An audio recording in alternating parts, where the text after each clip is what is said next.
got Hagay next. He's extraordinary, and I am absolutely thrilled to have him here. I'm going to do the intro because he deserves it, and so he and I have been speaking for about 2 years now. When he first got to know each other.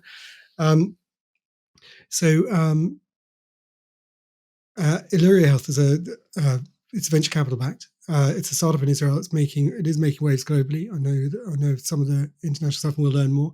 It was inspired by his own personal experience with ADHD and navigating with his children.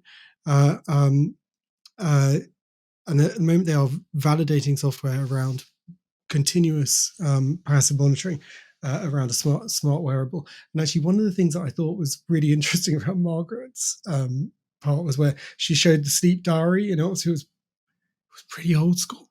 And we didn't have time to ask. I wanted to, like, what do you think of a wearable? Like, we'll give that information direct over.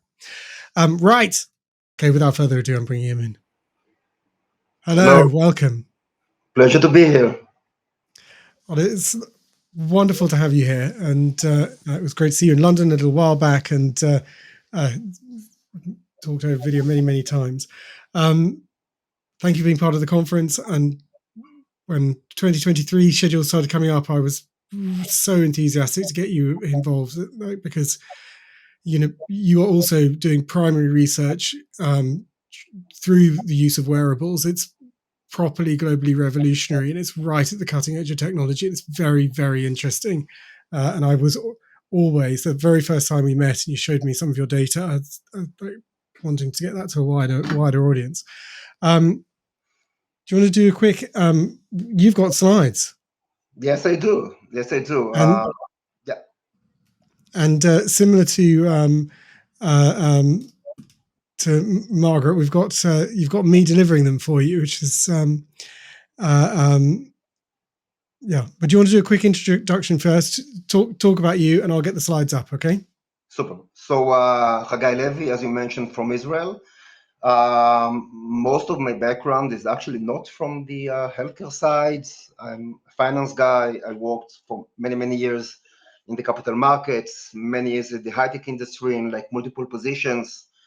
I did product. I was CFO for many years in multiple industries. But I think, as you mentioned, aside from that, I'm also a father. I have ADHD myself, but I'm 54, so in my generation, who knew? But aside from that, I'm a father, and together with my wife, who is actually my co-founder in Iluria, we have 4 kids. And as of this morning, all 4 of them are diagnosed with ADHD/ADD. 2 of them are also diagnosed with anxiety and depression. And we noticed that as gatekeepers, there are many missing links in the ecosystem, and potentially the main one that actually we were bothered with is the pharma side of things, because statistically the pharma is the best line of defense.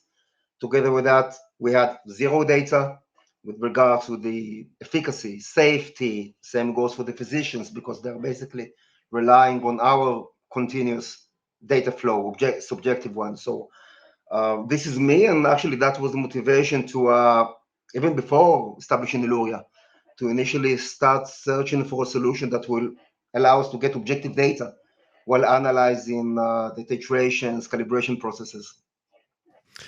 Okay, I'm pleased to say so slides are ready, and just to let people know, the slide overlay still has the donation overlay, so that means you are absolutely able to, should you so desire, to donate. If you donate £20, you'll get confetti, and £50. It's really just a celebration of you. So £50 gets fireworks. So do donate. That'd be lovely to see. Obviously, we get no money from government. Everything we do is funded from donations. So very gratefully received. Sorry, I've got to do it. Like, it's part of it. 2 things that struck me just in your little introduction. So slides are ready, and we'll move on to them very fast. One of the things when you first talked to me, you said that you had a conversation with a child, it was around a child.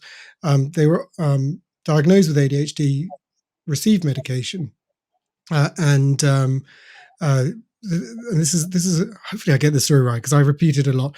And the teacher was basically Bonza, like it's really helping, like it's super good, and because the traits around hyperactivity were significantly altered, but the kid wasn't learning, and there wasn't the change in that. And what you recognise was the inattentive aspect wasn't being looked at, and a change of medication suddenly saw the child moving through year reading ages, but but that child could have languished, right? The teacher was happy. It could have stopped there, so it wouldn't have been getting the actual help. And I think that was significant for you. And when you realized that trying to learn more about how the medication is impacting the child and doing it in a more sophisticated way was critical. Yeah. So you just Hopefully that wasn't slides 2, 3, and 4. no, not. I mean, there are so many problems in trying to navigate in this like murky water of trying to understand what's happening off meds, on meds. You mentioned like a personal case, which is I call it like a false negative alert by the teacher, because as you mentioned, it was my child in the when he was in the first grade, and actually I think you can see some measurements in slide number 4. I mean this one. And for her, things were okay because the hyperactivity was kind of low. The impulsivity wasn't there.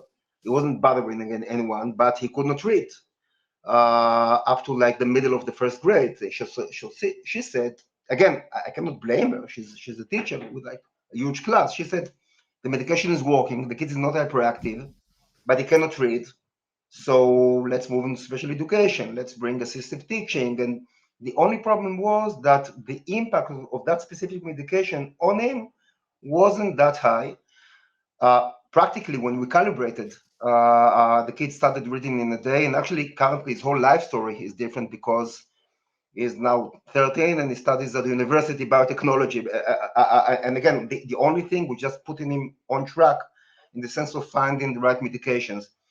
What happened back then was that we felt something is off in the analysis that she brought us, and we started measuring. Actually, I have it here with this Chinese wearable with only 2 sensors back then. And the data guy, which I think you're going to see in a second, told us, look, I am not a clinician. I cannot tell you whether the medication is working or not. But when I'm looking at the physiology and the stimulants should change the physiology, I don't see any change. When I'm trying to aggregate all of the data and to separate the situation between the off meds and on meds, I cannot separate the data. For me, it's the same child. And when we tried a different medication, it told us upfront, I don't know what will be the impact, the academic impact by the kid. For me, it's not the same child because there's a huge gap between the off meds and between the new medication. So again, that was like, I call it like a false positive alerts. There are sorry, false negative alerts. There are so many other problems. Let me just linger on this child. 2 years afterwards, the teacher called me and told me, you should go to the physician tomorrow morning. The medication is not working. The kid is killing me. He has been eradicating the class for the past 2 weeks. Do something. So I measured him.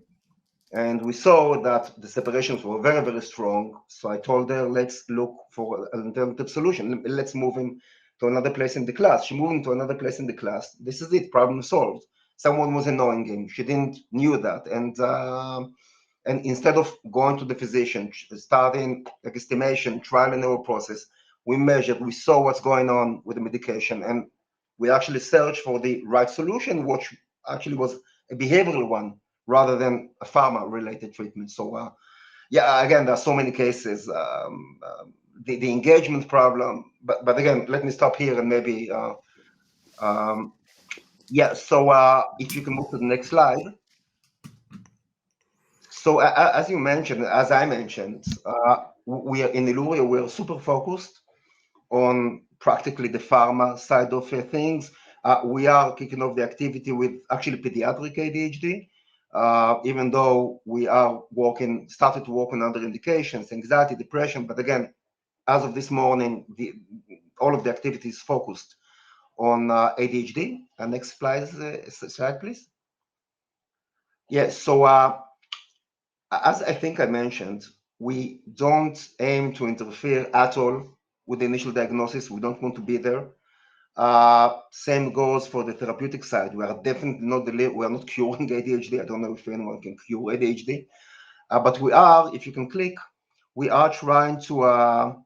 If you can click on next, we are trying to shed some light in the never-ending calibrations, titrations process that, again, it's a never-ending process. We just started measuring young adults in the university, but again, circling back to the clinical trials that we did and the endless discussions with physicians, we decided to focus initially on the initial several years in which the kid was diagnosed, and now you start the calibration, titration process.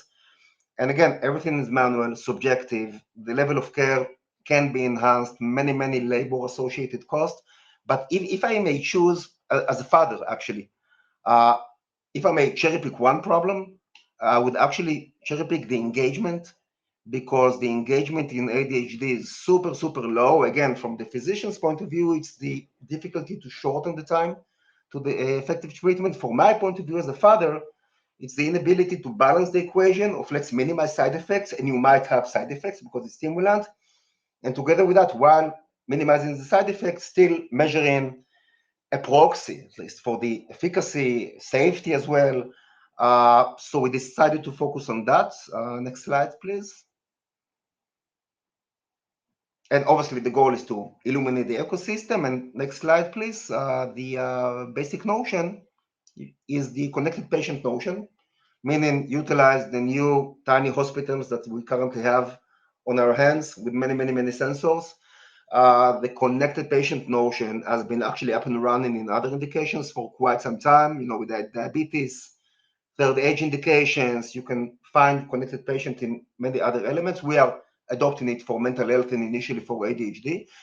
And actually the basic idea that my wife came up with like 5 years ago is pretty straightforward, because if you look at the existing science, I'm not even talking about our clinical trials, I'm talking about the dozens of clinical trials that were conducted worldwide, you will find a very strong correlation between effective stimulant or non-stimulant treatment and changes in physiological markers, meaning less movement, less fidgeting, slight increase in heart rate, changes in heart rate variability, changes in respiratory, and so on and so forth.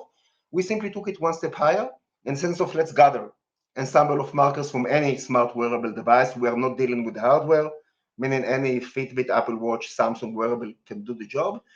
And technically, if I may simplify it, we trained algorithms to, and again, I'm super simplifying it, but technically we're analyzing the patient mathematically off meds and on meds to, again, share some important objective data points to the ecosystem.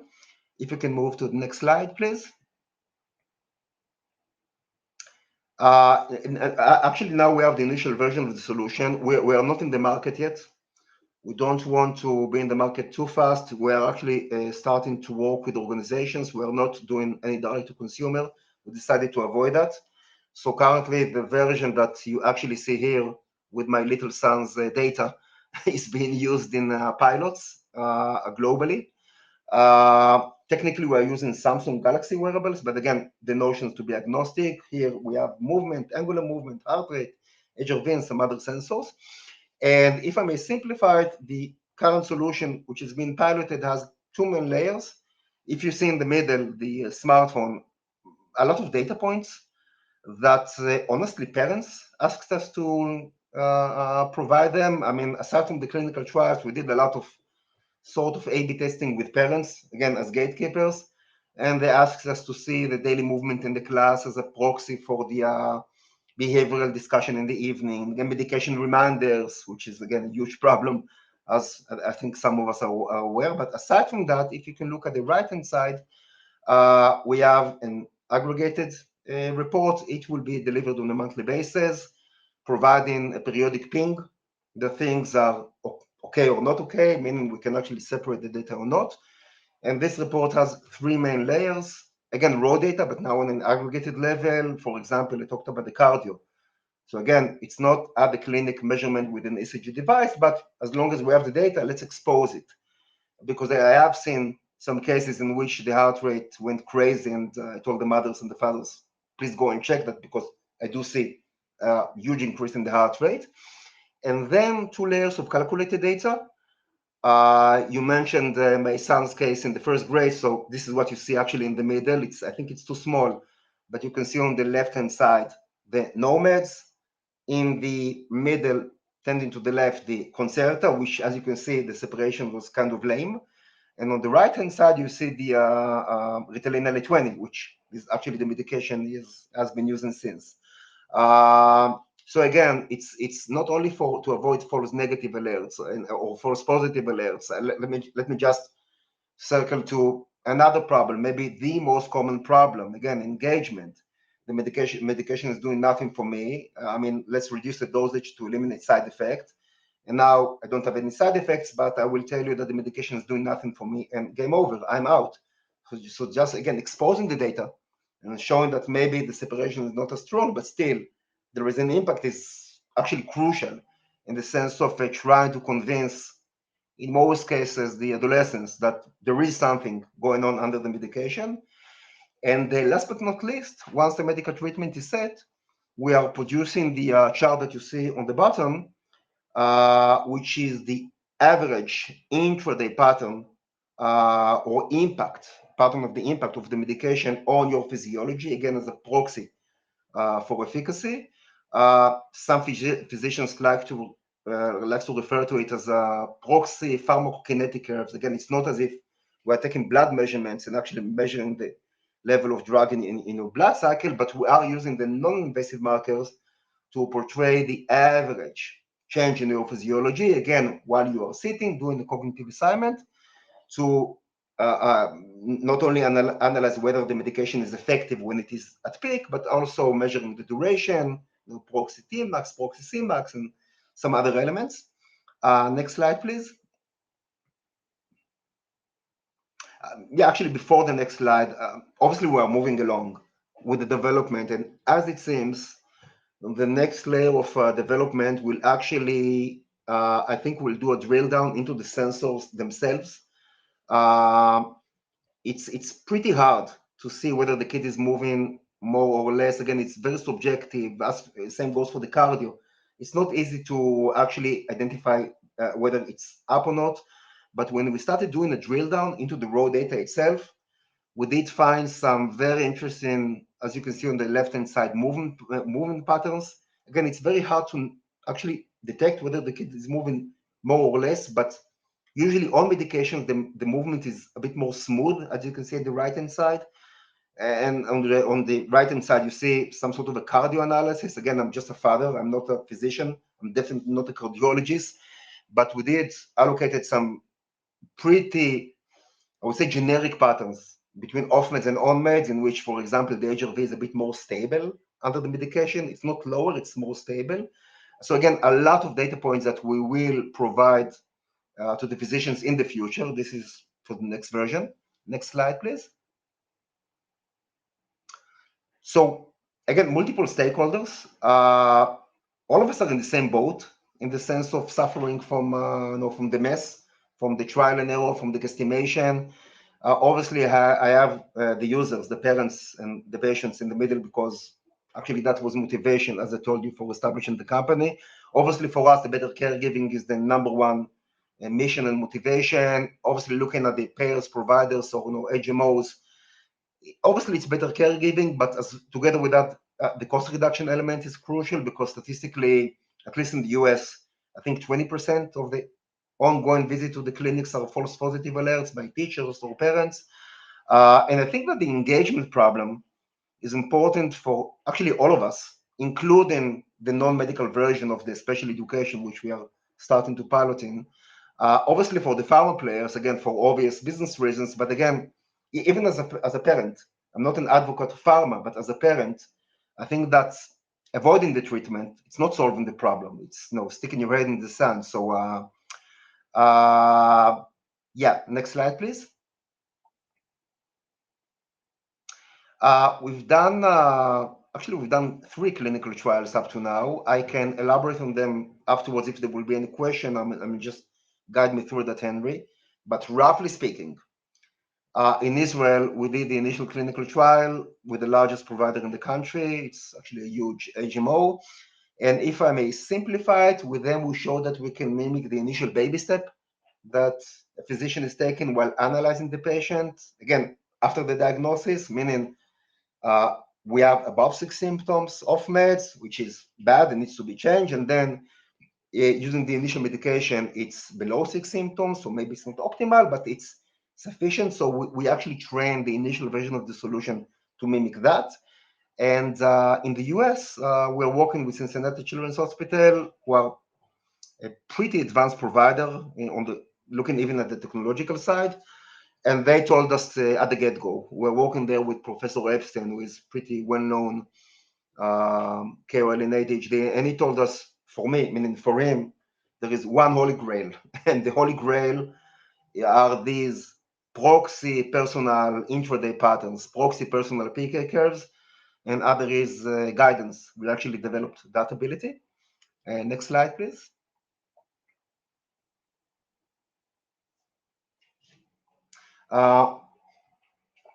Obviously, we are gathering data. I mean, this is not for tomorrow morning, but clinically, there is now a lot of discussion looking at precision medicine in the sense of predictions, in the sense of patient clustering. Because again, I'm stating it over and over again, I'm not a physician, but if you look, even you will come for diagnosis as a patient, usually the main attribute that the physicians will look at is body weight. And obviously there are some other attributes that might impact the effectiveness or the guidance for the medical treatment, ethnical origin, gender, comorbid conditions, obviously. So we are starting to gather data, looking at the long run pattern of trying to aggregate data and then cluster patients so that even prior to the initial diagnosis, we will initially place the patient in a cluster which is a bit more enhanced than this is your body weight. And by that, maybe impact even the preliminary process of diagnosis. But again, this is not for tomorrow morning. Currently, we're stating precision medicine. Once you're coming with a specific medication, meaning once we see you on medication, we will tell you, we can separate the data, we cannot separate the data, these are the patterns are lame, the patterns are significant or not. Next slide, please. So again, as I mentioned, we are not here to diagnose. There are many solutions. I know that in the UK, you have, where is it? I lost it. I think it's hidden by the barcode. But there are like many solutions at the clinic. We're actually assisting or supporting the initial diagnosis. We decided not to be there. As I mentioned, looking at the right-hand side, we are definitely not curing ADHD. We are not enhancing the medical treatment. We are not there. But we are trying to fill what we see as a gap in the post-diagnosis and then never-ending calibration process, titration processes, again, getting objective data. Obviously, there are some processes going on now because the monitoring is there, but in most cases, it's manual processes, again, using the questionnaires. So this is actually the gap that we're trying to fill. Next slide, please. Yes, so basically this is who we are and where we are at this stage. As I mentioned, we are not here to sell anything. We are not in production. Again, we decided to avoid the temptation of quickly going direct to consumer, and believe me, it's a big temptation while managing a company. So we did like a pre-seed round that you mentioned, and now we have the initial version of the solution. We did the pilots that you see on the upper right-hand side, and now we're doing the pilots which you see below with providers. Actually, the main one is in the UK, as we talked about, Henry, with Ardash in the northern eastern part of the country. And as it seems, we will initially try and commercialize a solution in the UK as the initial market. I mentioned the special education, and again, the special education is actually pretty intriguing, I think, as a non-medical device for many reasons, which again I will avoid now because I know that we have limited time, but we are starting a pilot with one network of special education. They're called the Big Education Trust. Again, they're dealing a lot with ADHD as gatekeepers, maybe not as physicians, but still, they are very much engaged with analyzing that. We have secured the IP and everything.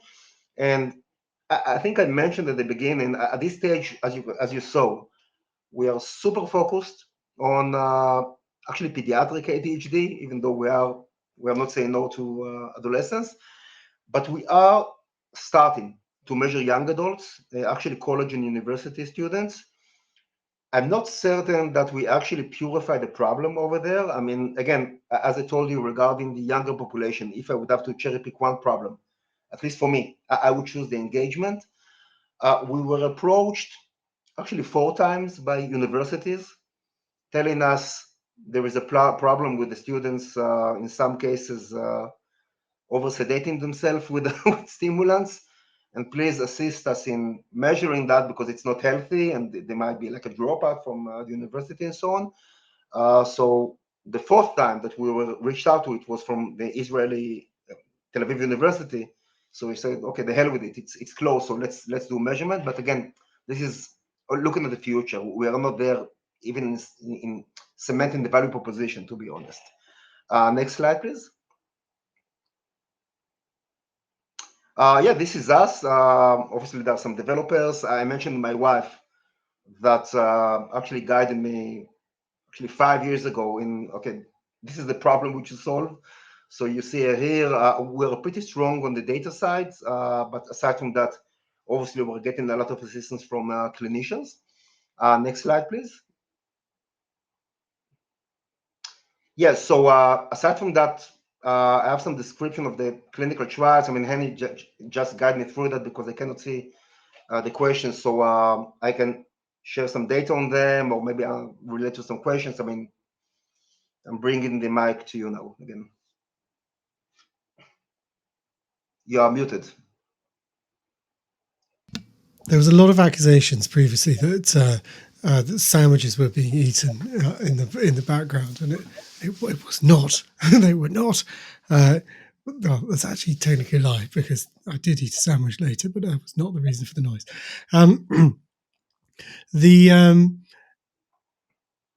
Yeah, we've had some questions. I think the bit that really blew me away, and I've seen some comments come in. So we had someone just saying, "Wow, this is my son," and I'll pop it up. He couldn't read by 2nd grade, and the school just said he wasn't ready for school. Like just pushed away. Yeah, the thing that blew me away was with the data. So it'd be great, yeah, if you'd be happy to share some of the data so people can see, because I know obviously it's mostly for children, but it's the same for adults, and just that understanding of how the medication is interacting and be wonderful.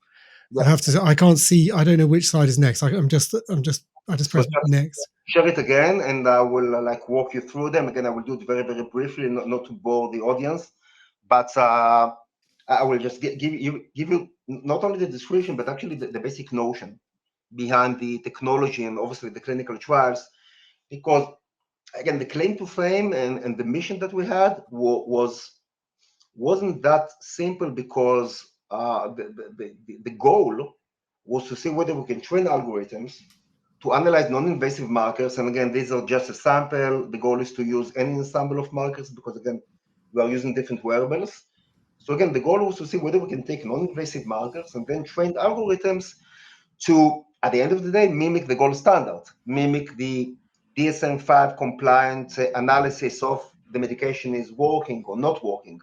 So that's it's a big deal, right? Like essentially what you're doing is, prior to your involvement, people were doing hospital trials, someone either being hooked up to a big machine or someone coming over and taking measurements all the time, and that's how they were plotting it. That was the clinical trials at the time. And you've gone along and said, right, we've got, and you just wonderfully sort of showed it up, we've got that on our wrists, a huge amount of it on our wrists right now, and we can therefore work out not just the general curve, we can work out someone's personal curve. And we can realize how, because otherwise what happens, we do this really, like people did, as you talked about, and the big challenge with children that they can't answer, that people go like, how's it going? How do you feel on it? Like how, and that's actually quite complicated because it's mixed up with everything else that's going on in your life. There's so much, and so trying to give a tool to help express that, because clearly still you want to ask people, but it was a big deal. Now, like this first slide you've put up, which I now put my ugly mug in front of, is where you were looking at the different things to measure. So technically, we train the algorithms to use a basic ensemble of sensors because, again, there are different wearables with different ensembles of sensors. Typically, in a valid wearable, the Apple Watches, Fitbits, Samsung wearables, you will have movement, gyro, angular movement, which is actually very interesting in ADHD, the restlessness, heart rate, cardio, and heart rate variability. So this is like the basic ensemble that we're using, and then any additional marker is obviously can only help, but it's not mandatory. If you can move to the next slide. So again, we did a lot of preliminary analysis before starting clinical trials, before associating the separation to the gold standard. Initially we wanted to see whether we can actually separate the data. So I keep on circling to the example that you gave of my young son and my wife's ordering me to solve it. So you see, like on the left-hand side, so you see the inability to separate the Concerta and the off-meds data with a few sensors. And on the middle, you see lame separation, but still a better separation with more sensors. And on the right-hand side, this is actually, I use this graph because this is my older son. When he turned 16, he suffers from side effects terribly. He's a musician and he cannot play. And he told me, I'm off meds. I'm having side effects. This is it. I'm doing the exams off meds. And I told him, okay, let's cut the pill to, let's use half a dose and see how it goes. So he told me, I don't have any side effects, but the medication is doing nothing for me. I'm out. So I actually used this measurement. I made him sit and do an assignment, and we measured him and actually used this slide to convince him in maintaining at least the half a treatment throughout his high school years by showing him, okay, it's doing something. But again, these are not formal clinical trials. If you can move to the next slide. In the initial clinical trial that we did, I mentioned it was in Israel with the Clalit Health Services. And if you recall, the goal was to see whether we can mimic the initial baby step of analyzing the patient on some sort of a binary nature. Above 6 symptoms, below 6 symptoms, the situation should be changed, and now it's sufficient, and maybe we can start the calibration. So we took a group of actually 45 patients, and we had them going through actually several diagnosis processes because we were intimidated by the possibility of training the algorithms on false positive alerts. So we used several diagnoses, and then if there was a conflict, we actually ruled out these patients. So practically we used 37 patients, and we got the raw data for each and every patient. When the patient was sitting at the clinic doing a cognitive assignment, 20 minutes off meds and 20 minutes on meds. And then we started playing with the data. If you can move to the next slide. Before associating, next slide. Yeah, you're both muted, and you're muted, Henry. Oh, I know. I muted the other one now. Before we do, that is going to be removed in the edit. I'm just saying. We've had a question come in. It doesn't pop it up on the. It looks like a really good app, but seriously, how does skin temperature come into the equation? And so, just before we moved on slide, I just wanted to. Yeah. So I can address that from the mathematical side and from the clinical side. From the clinical side, believe it or not, there was one clinical trial showing that an effective treatment will modify your skin temperature, but I'm not really using it on the clinical level. And currently, we're using Samsung. We don't have skin temperature. The goal, the clinical goal is obviously to use markers which are relevant for ADHD treatment. Obviously, cardio, which is kind of trivial against stimulants, obviously movements, galvanic skin response, sweat is an important element in analyzing ADHD. But mathematically, as I mentioned, even if there is no like direct clinical usability to a specific sensor, and skin temperature is a good example, we are still using this data. For example, we're using a blood volume pulse, which again, it's not, there's no like real clinical essence in looking at it initially, but if this marker is actually changing under the medication, statistically it is changing, it's actually helping us in doing separations, we will use it. So specifically, the skin temperature wasn't that crucial of a marker. Again, any marker can only assist in the separation. If the marker will not assist in the separation, the machine learning will simply ignore it. But you are right, meaning skin temperature is not the initial marker I will look at standalone while analyzing ADHD patients. The movement is a bit more relevant. And I thought that what was interesting, I'm just going to bring up your slide here, was that you used one of the things by using all these sensors, you can see a change with the medication coming off and on. And so, and from that, you infer during that period, that's when there's going to be the impact. And that's a part of what you get is to know that the medication is active at that time. Precisely. And how valid statistically the separation was. If you want, I could just rush through the, again, I don't want to bore you. I know that we're almost out of time. Boom, amazing slide. Yeah, it is. Again, it's not, I mean, this slide is not associated with the gold standard. At that stage, like intermediate stage, we simply wanted to see whether we can automatically separate the off meds and the on meds 20 minutes measurements before associating it to the gold standard. So as you can see, all in all, it was very clear, even though there are like 6 cases in which the separations were kind of lame.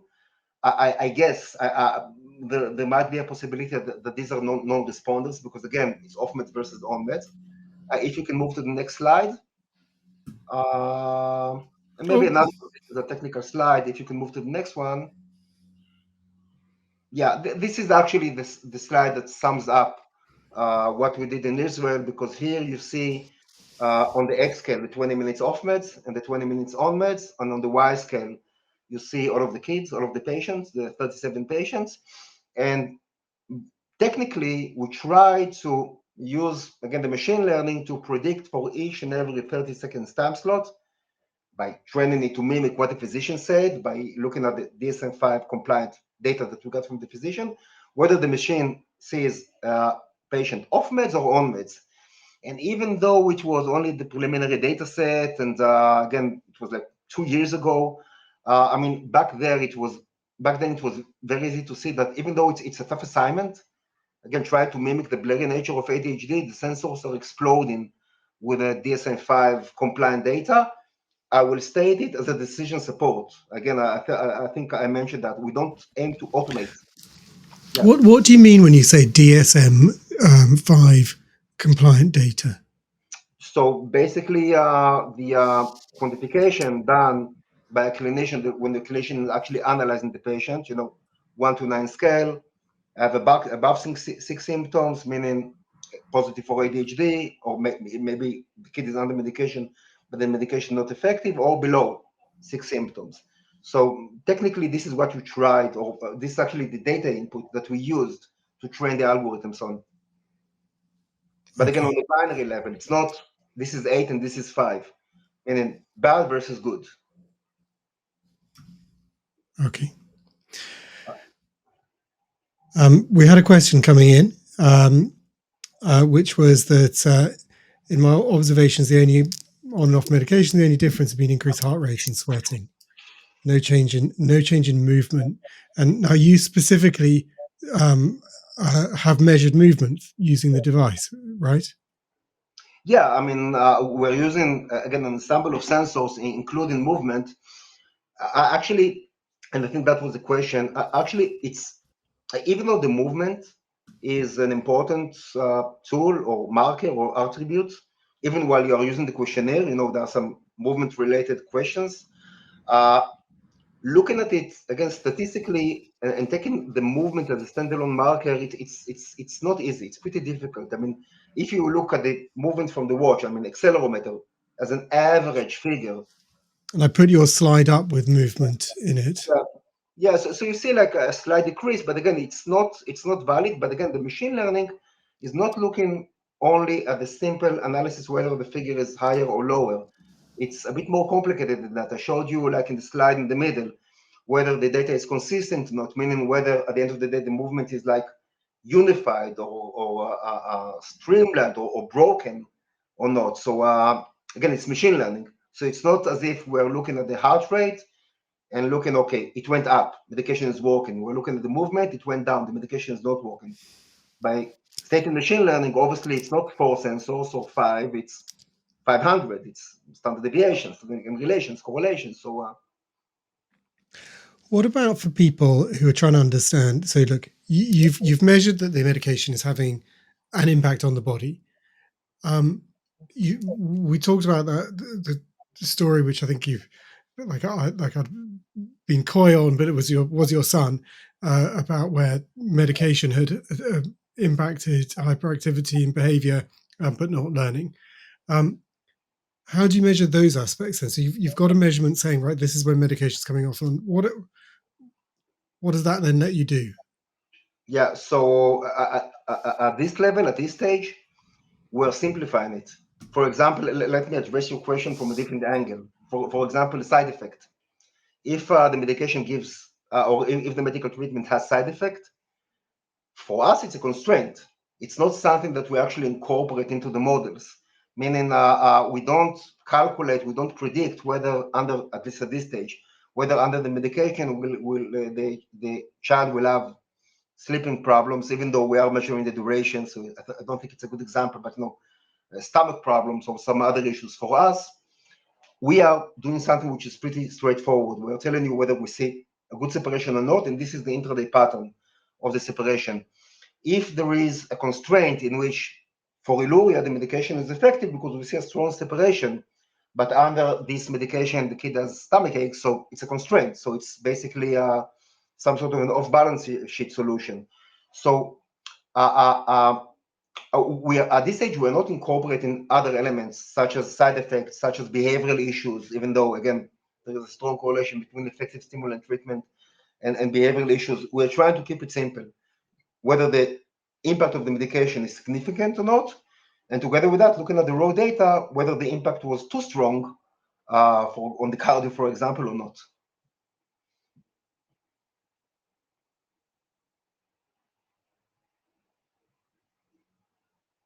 Yeah, and actually you jump to the clinical trial that we did in Cincinnati. So as I mentioned, they told us at the get-go, for us, the holy grail is not only knowing whether the medication is working or not. In some cases, they're like using dual dosage, like intraday medication. So it's a bit more complicated.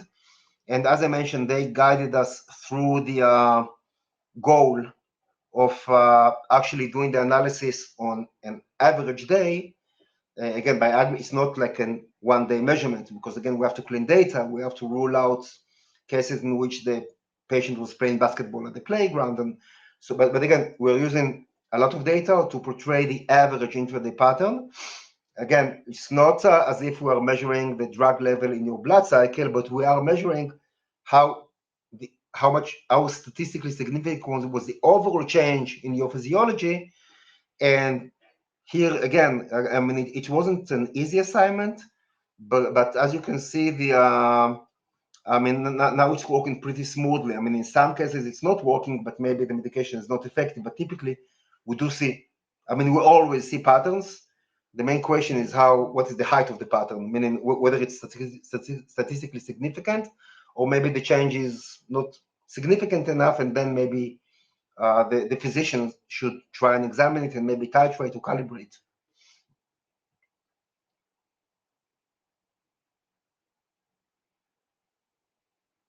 Thank you. I wanted to show those graphs because I think they're fascinating in terms of that intraday impact that you're able to measure that sort of detail. What's the impact? Like, look, so right now we're in clinical trial, but we've got the watches on our wrist. Like, so what's? Oh, I don't. Although I'm seriously thinking about anyone. What is the for us right now for adults, like adults and parents? Like, what should we be thinking about now? So again, obviously the parents are a crucial gatekeeper, a crucial stakeholder, because again, I think we are the gatekeepers, and again, I established Iluria with my wife as parents. But I think you should wait for the specifically for you for the NHS to adopt it because I don't see us going direct to consumer.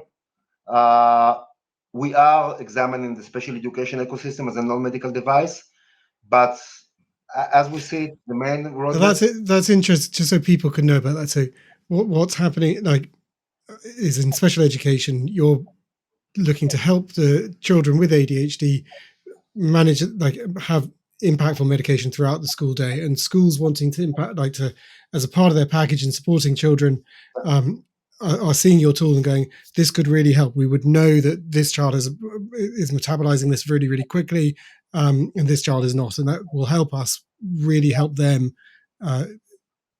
Yeah, is that about right? Have I got that right? It's definitely right. Basically, the overall mission is kind of similar to the medical version, but the I think the main difference is the statement, because in the clinical trials we show that we can actually mimic the as I call it, the DSM-5 compliant binary analysis, or providing intraday patterns, while working with, I would say, non-medical version, may it be schools or employers, or I think special education schools.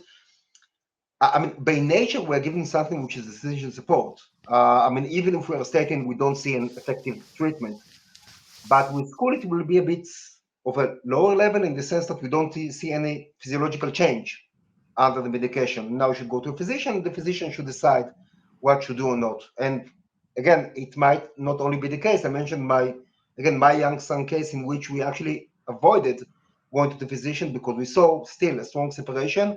And before bothering the physician, we actually tried to look for an alternative solution, which was moving the child to another place in the class, which surprisingly worked amazing on the same day. So it's again, it's shedding light into the ecosystem. It's giving more objective data points. But again, I should emphasize it. We are not automating anything. We are not replacing any analysis like DSM-5 compliant analysis processes.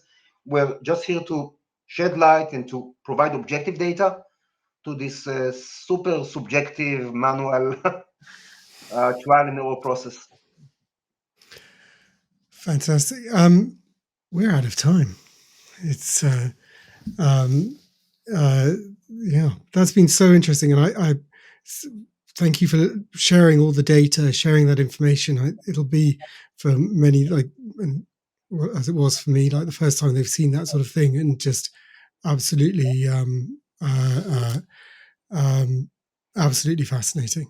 And we've answered some of the questions as they've come in, which is sort of what I've tried to do. We had an interesting thing happen over the weekend. We had the deputy chairperson of the Conservative Party talk about that there are parents with 5 children. They've all got a diagnosis of ADHD, and therefore they're using it to defeat the benefit cap, and that they're actually just bad parents. Now, in your introduction, you mentioned you have 4 children, all of whom now have a diagnosis of ADHD. So, what would your response be to how can the I deputy chairperson? ADHD, I mean, technically it's a disorder, but honestly, and I'm not just saying that, I'm trying to be honest about saying that, I do see it as an attribute. I mean, we all know, I mean, the physician that spoke before me, it's lack of dopamine, I mean, everyone knows. And it's very easy to blame the kids, the parents in bad parenting, the child is misbehaving, is not polite. I don't even know where to start by addressing that, but I will say, if I will look at the bright side of the moon, we should, I think that our goal as parents is to see how we can actually harness this attribute and utilize this attribute. Because again, looking at ADHD, at adults with ADHD, and I think we talked about it, think I got this analysis from Takeda UK, if I recall. There is almost no middle. You will see many entrepreneurs with ADHD, many physicians with ADHD in the army. I mean, I served in the army. The army loves ADHD people. But together with that, you have the dark side of the moon. If the disorder is not properly treated, the prevalence among prisoners, unnatural death rates, 13 years less life expectancy, and so on and so forth. So I think that our role, and if I may ignore this assumption that we're simply bad parents, I don't think this is the case. I think our role is to navigate the child while having this attribute and to utilize it rather than suffering from it. Thank you.